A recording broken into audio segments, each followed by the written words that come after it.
Muy, pero muy buenas tardes para todos. Bueno, hoy vamos a estar enfocándonos en intentar al menos llegar a saber de buena fuente qué es lo que está pasando con la supuesta falta de medicamentos en el área de ACE, qué está pasando con operaciones, cirugías, incluso pediátricas, que se estarían suspendiendo o estarían muy demoradas.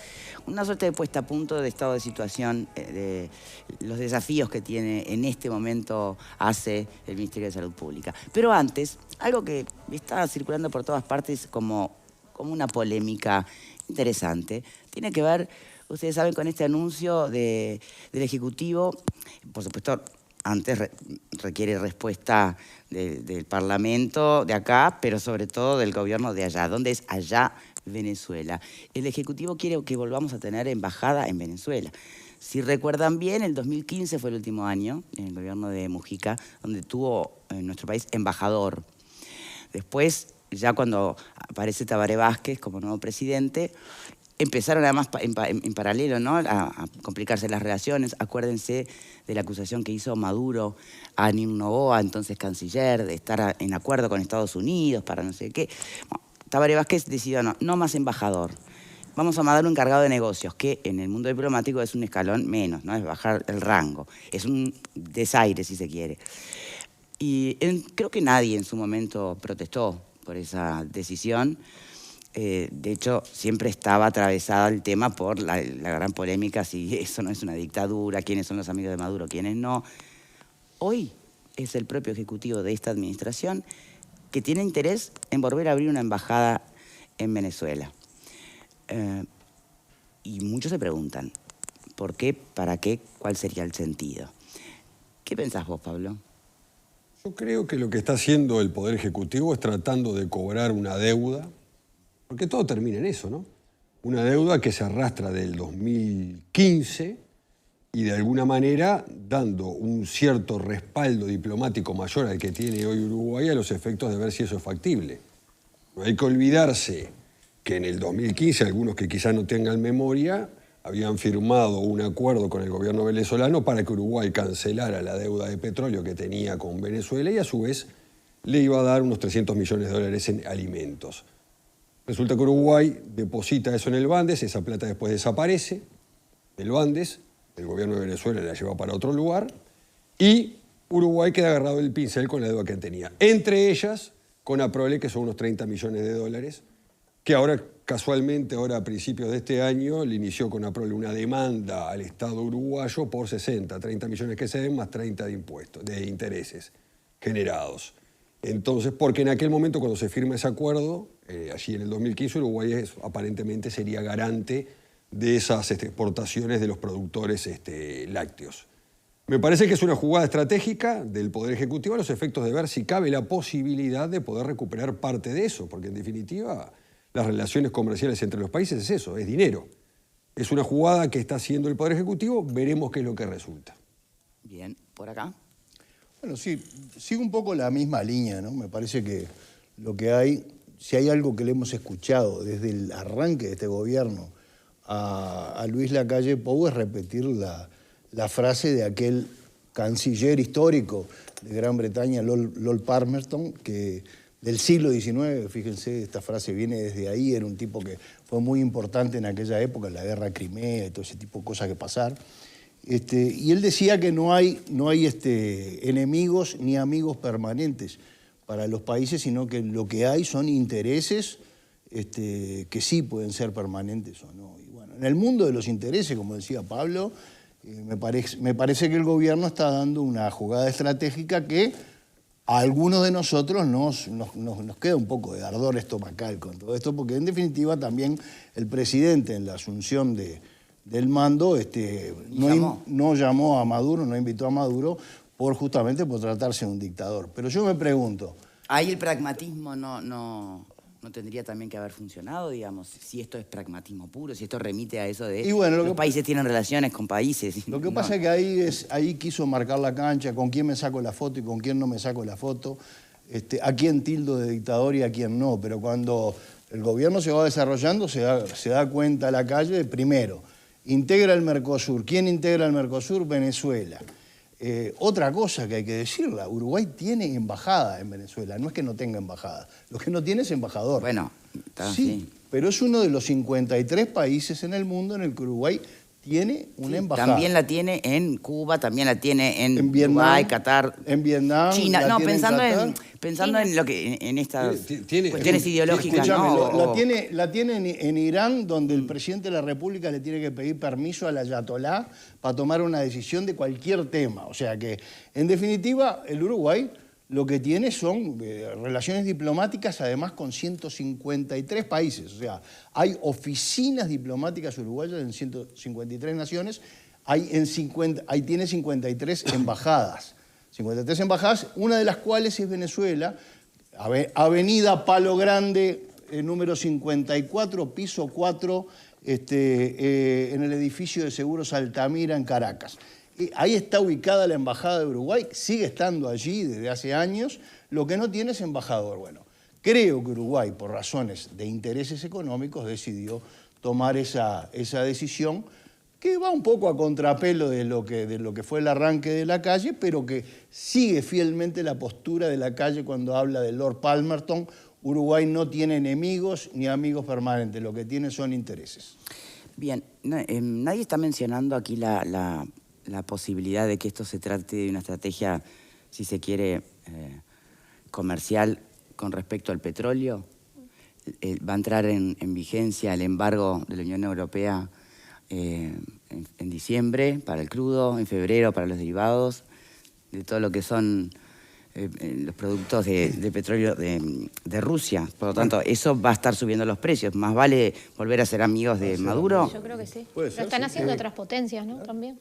Claramente, primero que nada son los estados los que mantienen relaciones diplomáticas, no los gobiernos. En segundo lugar, está claro que esto no tiene que ver con la deuda que se mencionó, quizás sea también parte de un paquete, pero absolutamente no tiene nada que ver. Esto tiene que ver con una estrategia geopolítica a nivel mundial, entre otros, del propio Estados Unidos, que ha, de alguna manera, aflojado la cincha con respecto a Venezuela. Hemos visto lo que pasó con Macron en la COP27 hace algunas horas. No así con Kerry, porque me parece que ahí Maduro se mandó la del 30, que fue meterse en una reunión que estaban celebrando y nadie le podía decir qué estás haciendo acá, se sacó la foto y pasó. Es lo que dicen fuentes estadounidenses, por lo menos, que interrumpió la reunión en una tipo viveza criolla de ir a sacarse la foto. Pero claramente hay una distensión en ese sentido. Y me parece que obedece a eso, porque además Maduro no está sentado en un sillón en Miraflores, está sentado sobre la reserva más grande que tiene la humanidad de petróleo, 304.000 millones de barriles de petróleo,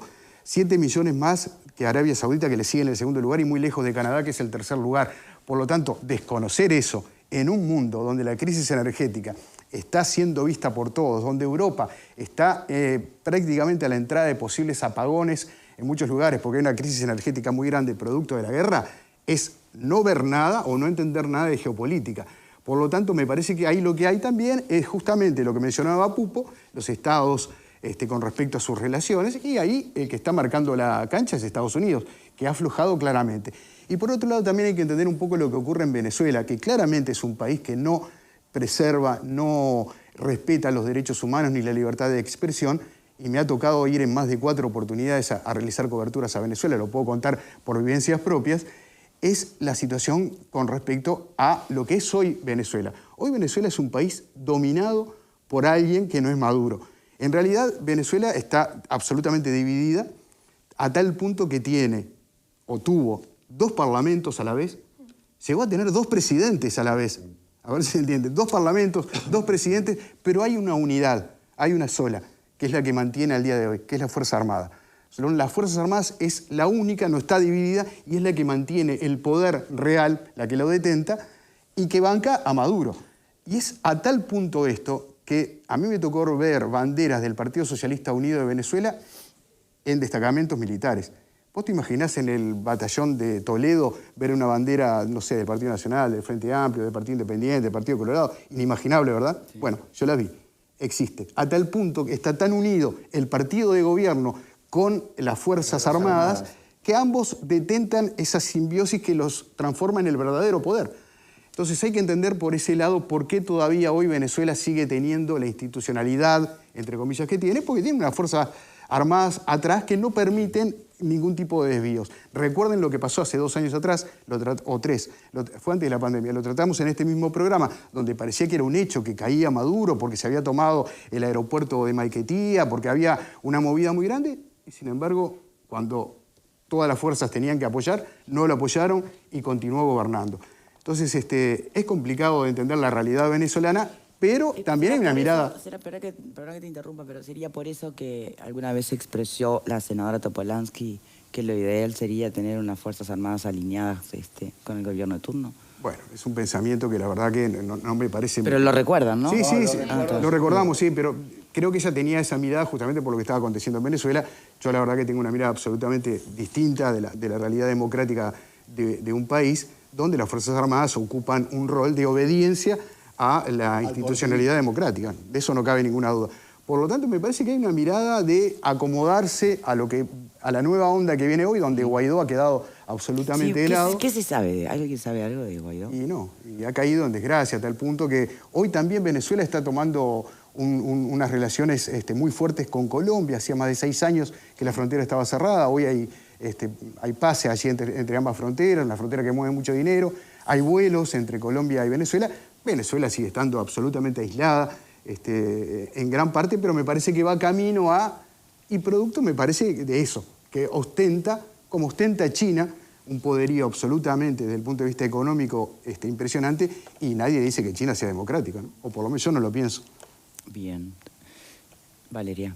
Yo en realidad, lo decía al pasar cuando empezaba Pepe, yo comparto que tiene que ver con esto. Creo que hoy países como Estados Unidos ponen en la balanza el menos peor, digamos, ¿no? O sea, con la situación que está pasando con Rusia, está claro que el volantazo a Venezuela es necesario. Ya no se cuestiona de la misma forma el régimen de Maduro. Ya prácticamente no se habla del régimen como en algún momento estuvo sobre la mesa. Creo que... Pero digo, cambió, ¿no es más dictador? No, es que en realidad lo que cambia es cómo se expresan por una necesidad clara ante esta crisis energética por la que está pasando el mundo. Entonces, yo lo diría, es un mal necesario, digamos, el volver a generar esos vínculos con Venezuela, porque Venezuela no está, creo, al día de hoy al nivel de Rusia, con las diferencias que puede tener Estados Unidos o la propia Unión Europea. Y bueno, creo que Uruguay está utilizando una estrategia de que ve lo que están haciendo las potencias y va en esa línea, más allá de todos los cuestionamientos que este gobierno ha manifestado sobre Venezuela. Yo me acuerdo cuando estaba Talvi todavía, que en su momento le preguntaron y él no quiso decir que era una dictadura, que eso llevó a cuestionamientos de la propia interna de la coalición y que después Talvi se va, deja el cargo. Y que se cuestionaba fuertemente que un dirigente de la coalición no dijera con todas las letras es una dictadura y estamos en contra de lo que está pasando en Venezuela y compararlo con otras dictaduras en otros países. Pero bueno, creo que el gobierno se está moviendo con inteligencia en cuanto a puede llegar a necesitar a Venezuela. Si la crisis energética se profundiza, creo que es mejor ser amigo que estar con este vínculo tan cortado. Yo no sé si Venezuela aceptará, porque también creo que... Pero falta la respuesta del propio Maduro. Falta la respuesta. No, porque ustedes se acuerdan que fue... Venezuela le vende petróleo a Estados Unidos de toda la vida. Sí, claro que sí. Y tienen depósitos bancarios de Estados Unidos de toda la vida. Pero Estados Unidos... Pero hablamos de Uruguay. No, está bien, pero Estados Unidos cuestionaba fuertemente a Venezuela y hoy ya no lo hace. Porque también sabe que mañana va a necesitar más de Venezuela. Lo que suma en Entonces, lo que suma es la plata, porque vos podés cuestionar lo que vos quieras cuestionar y decir que el otro es un dictador y que el otro es un imperialista y demás, pero cuando le vendo, me cobra y me paga, y en definitiva lo que importa es el dinero en los comercios y en las relaciones entre los países. Yo tampoco comparto lo que si vos te llevas planteaste. bien, bárbaro. Creo que la deuda ya quedó ya en el segundo plano. Yo creo que tiene otro motivo fundamental. Hay una demanda de 60 millones de dólares ahora. Yo creo que quedó en segundo plano. No sé si quedó en segundo plano. Yo entiendo que no es el cometido de volver a mandar el embajador. Yo creo que no es por ahí. Hoy la situación mundial es mucho más importante que lo que tiene que ver con esa deuda que tiene Venezuela con Uruguay. Me parece que el objetivo... Hay varios objetivos, Valeria. Yo creo que va por ahí. Tenés un objetivo, ya para empezar, Uruguay necesita tener por lo menos una mirada de cierta simpatía dentro del Mercosur para las aventuras que tiene Uruguay por delante con China. Que a mí me gustaría saber qué qué rol o qué papel juega China en todo esto. Porque ya sabemos que el régimen de Maduro, hasta hace unos meses, tenía muchas simpatías para con los rusos. Sí, claro que sí. Entonces, ojo que yo no sé cómo juega China en todo esto. Lo que sí veo y comparto con ustedes es que Uruguay en este perfilismo nuevo internacional está siguiendo un poco la línea de Biden, está siguiendo un poco la línea de Estados Unidos y de Francia. O sea, se mete bajo los intereses del mundo occidental y cristiano, pero me parece que sigue vigente lo que plantea Pablo. O sea, Uruguay tiene todavía deudas, o empresas uruguayas importantes, como Conaprole, tienen deudas para cobrar al Estado venezolano. Entonces, no las vas a cobrar si estás totalmente, absolutamente distante y peleado. No, peleado no está porque no rompiste relaciones diplomáticas. Primero, tenés ni más ni menos que un encargado de negocios al frente de la embajada, allí precisamente en Miraflores. Y tenés embajadas, Pepe. Claro, y tenés embajadas. O sea, ojo que no es menor, porque si todo esto hubiera sido una ruptura absolutamente total, no tendríamos ni. Era lo que se pedía en su momento. Te recuerdo que en su momento era lo que se pedía. Era lo que se rompieran relaciones y que se retirara toda la diplomacia uruguaya. Y no lo hicimos. Respecto de lo de Talvi, Valeria, está bien que lo hayas. Que te hayas acordado del tema, pero lo de Talvi, lo que sonaba grueso es que el mismo Talvi, 4 meses antes, había tratado de dictador a Maduro y después, estando en el gobierno, cambió su postura. Entonces, eso sí. Creo que tiene que ver con el rol. Sonó muy grueso. Creo que tiene que ver con el rol. Que tenía. Esperen, tenemos que hacer la primera pausa cuando volvamos. Creo que los primeros que se manifestaron con cierta inquietud por este tema son los colorados. ¿Viste? ¿Me lo comentás a la vuelta? Mi amigo Ope Pasquet, por ejemplo, sector ballista, sector ciudadano. ¿Qué parte del análisis se nos escapa o dónde estaría la argumentación? Seguro vos me la podés trasladar. La falta de explicación. Bueno, ya venimos.